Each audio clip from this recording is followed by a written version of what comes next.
Well, Pat Olson, as we're joined courtside here by USF head coach Todd Golden. Just the way you drew it up, right, Todd? Win in overtime, what the heck? You're a young guy. You may have gotten your first gray hair here tonight. I have a couple coming in here for sure. Your first overtime ball game. So give us your thoughts on the way this one transpired here tonight. An overtime win over Yale. Yeah, it was. It was a funny game. We played great in the first half. Got off to a great start. We were up 16 with 7 minutes to go in the first half, and I think it was just human nature a little bit. We relaxed, and Yale's a great team. Don't get it twisted. Those guys are really talented. They have a bunch of guys that can really hurt you. And once we kind of got in that malaise, we weren't able to really get ourselves out of it, and we just gave them hope. We gave them belief, and they banged a really, really tough three to send it to overtime.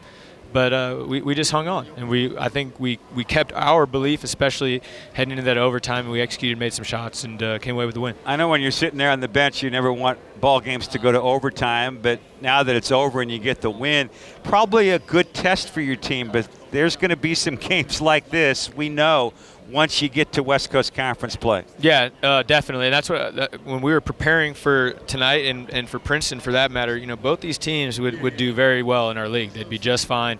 And we wanted to let our guys know, especially tonight with their inside and their physicality, that it was going to be tough. And like we were talking about, good lead early. Second half, we just really couldn't dictate the tempo. I thought Yale did a really good job of slowing it down, taking care of the ball, getting shots on every possession.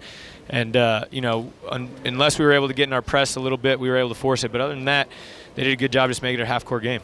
Jamari Bouye, your starting point guard, again stepped it up another notch here tonight. How about this? You get 2 double-doubles from guards. I was talking about this with Jim coming to the ball game, and Khalil Shabazz was averaging 6.5 rebounds a game. Jamari Bouye entering tonight, 6 rebounds a game. Yet both those guys went beyond those totals. Bouye with 23 points, 11 boards, and Shabazz with 15 points, 10 rebounds. Your 2 guards with double-doubles in that second double, not in the assist total, right, but in the rebound total. How about that? You know what? They're complete guards. They really are. And, I think one area where we will improve this year is just defensively and on the glass from that position. And they both just go track down the ball. They have a great sense, a great feel when it comes off the rim, and just good instincts. And they're both so quick that they're able to just get to balls a little faster than other guys. And tonight we needed it. I thought without that rebounding effort from those guards, we would not have won this game tonight. Charles Minlin made a big play in the overtime period. He had a wide open 3 in the corner, missed it, but instead of hanging his head and being dejected, he came right down the floor on defense behind Bruner, I believe it was, slapped it out of Bruner's hands to Rattino.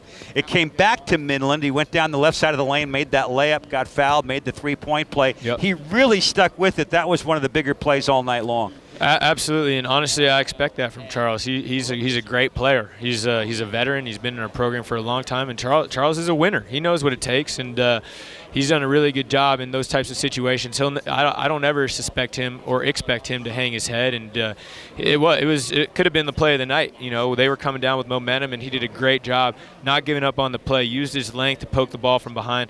We ended up scoring, and that was kind of the end of the game there, and a great job by him to finish the job. All right, coming up on Saturday, it's your first road test. You'll go on the road, play at Southern Illinois. The Salukis off to a 2-2 start, but whenever you go on the road, it's always difficult, and your team is going to go across a couple of time zones as well. Yeah, this is going to be a tough game. We're traveling a lot. We have to fly into St. Louis. We have to bus to Carbondale the next day.